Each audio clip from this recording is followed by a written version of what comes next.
हाल चुनाव को देखते हुए जो है काफी सरगर्मियां जो है बढ़ती हुई नजर आ रही हैं। कैसे आप देखते हैं कि कैसा माहौल होने वाला है आगे का? नहीं, माहौल मैं समझता हूँ बहुत अच्छा होगा और निश्चित रूप से ममता जी जो हैं इस इलेक्शन में बहुत अच्छी बहुमत के साथ में जीतेंगी।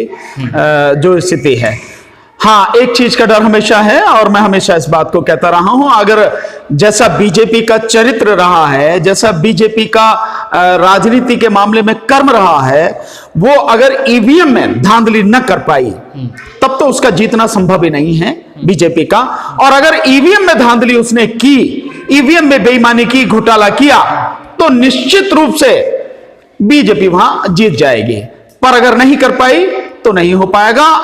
अगर लोगों का देखा जाए तो लोग ममता जी के साथ में हैं, इसमें कोई शक नहीं है और बहुत बड़े बहुमत से ममता जी इस बार चुनाव में जीतेंगी। लेकिन सर, काफी लोगों का ये कहना है कि इस बार जो है बंगाल के अंदर भी जो है कमल खिलेगा और ये देखने वाली बात होगी, काफी जोर शोर से खिलने की तैयारी में लगा। नहीं, कमल के खिलने का समय अब लगभग खत्म हो चुका है। अब तो कमल जो है लगातार उसकी पत्तियां झड़ती चली जाएंगी, वो मुरझाता चला जाएगा, एक दिन जिस कीचड़ से खिला था उसी कीचड़ में दफन हो जाएगा।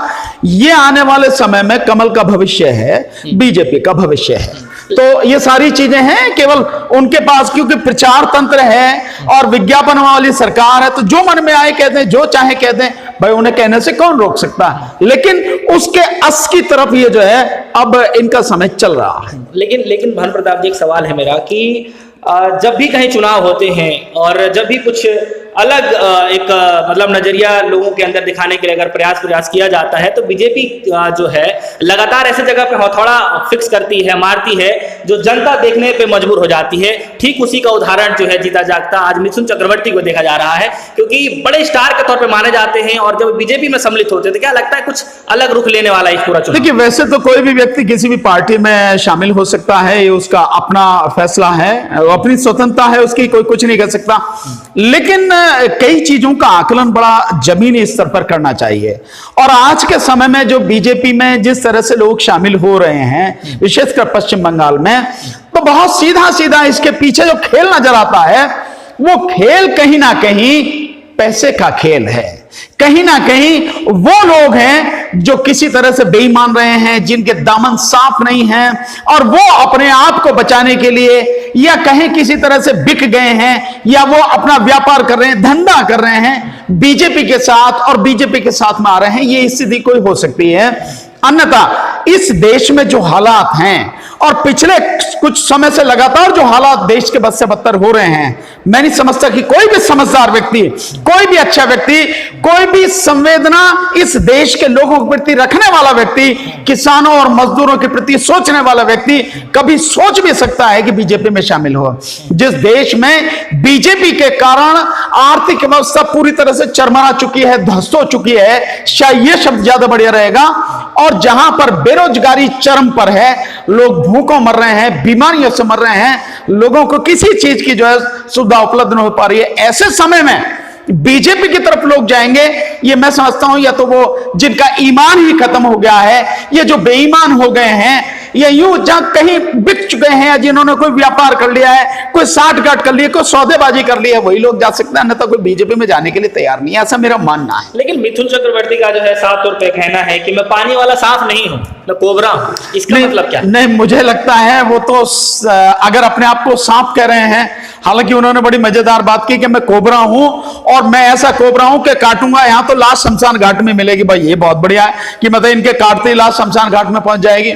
ये देखिए, ये एक नासमझ, मैं यही कहूंगा कि ये नासमझ लोगों के शब्द हैं जो इस तरह की बातें।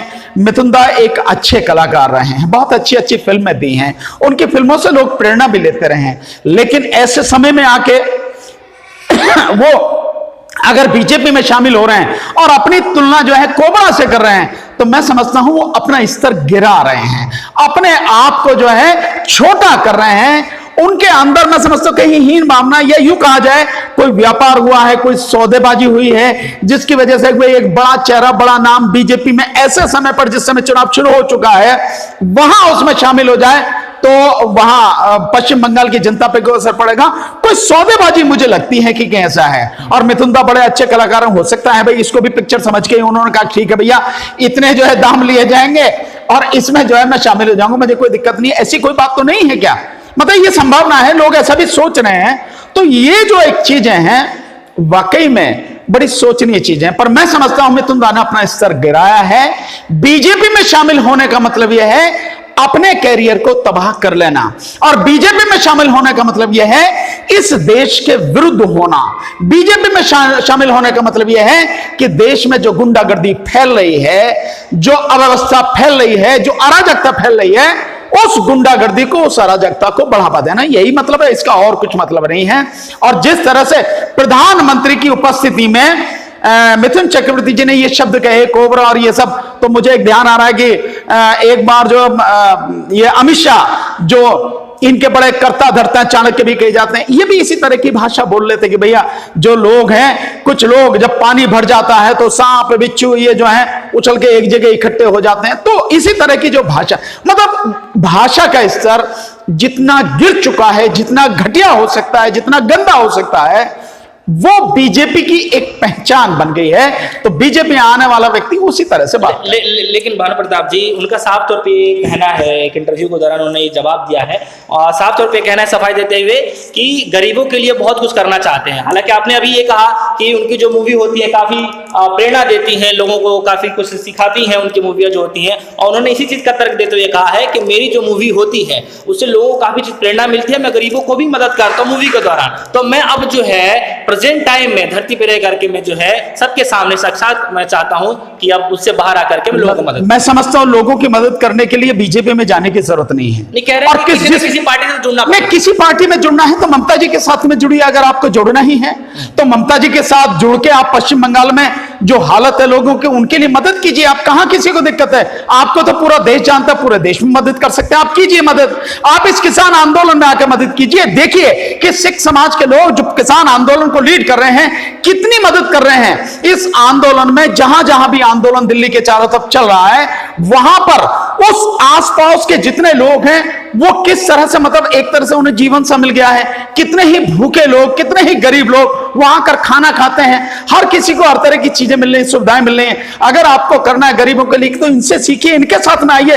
किसान आंदोलन में देश को बचाने के लिए आप आगे आते, आप आगे बढ़ते, इनका साथ देते तो समझ में आता था कि वाकई में आप देश के लिए कुछ करना चाहते हैं, गरीबों के लिए कुछ करना चाहते हैं। लेकिन जो पार्टी गरीबों को पूरी तरह से तबाह करना चाहती है, जो पार्टी इस देश को ही पूरी तरह से तबाह करना चाहती है, जो पार्टी धर्म और जाति के नाम पर देश का बंटवारा करके लोगों का कत्लेआम करना चाहती है, उस पार्टी में आप जुड़ के कैसे लोगों की, गरीबों की मदद करोगे, यह सोच के बाहर है।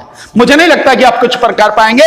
और वैसे भी बीजेपी जिस तरह से काम करती है, जिस तरह से कार्ड खेलती है, इन लोगों को लेती है, वो एक मतलब चेहरा लाती है जिससे लोगों पर प्रभाव डालने का प्रयास करती है। वो बाकी बीजेपी में जो गया, इन लोगों की कोई औकात रही नहीं है, जहां तक मुझे समझ में आया। लेकिन जिस तरीके से जो सर्वे आ रहे हैं भानु प्रताप जी, जिस तरीके से सर्वे आ रहे हैं उसमें से जो है काफी बड़े पैमाने पे जो जीत हासिल हो टीएमसी के मतलब उसमें जा रहा है। तो नहीं, निश्चित रूप, देखिए मैं पहले ही कह चुका हूं कि निश्चित रूप से ममता जी बहुत अच्छे बहुमत से जीत कराएंगे अगर ईवीएम में गड़बड़ी नहीं होती है।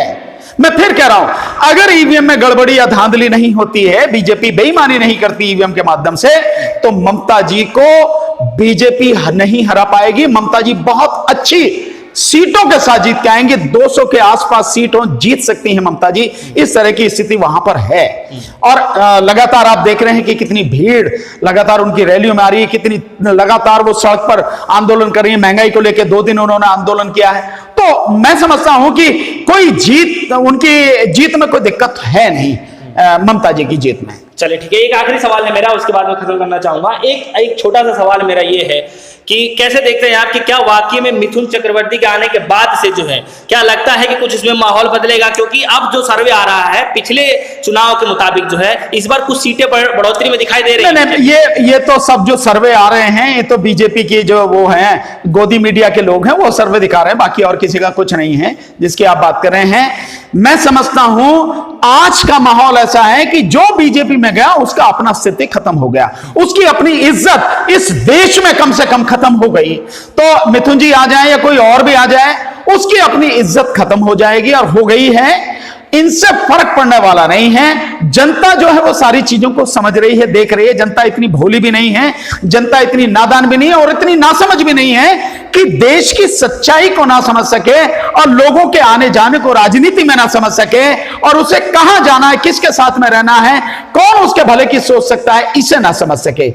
इतना मैं नहीं मानता, जनता निश्चित रूप से मानती है, समझती है। इसलिए ममता जी की जीत में मुझे नहीं लगता कोई भी संदेह है। चलिए।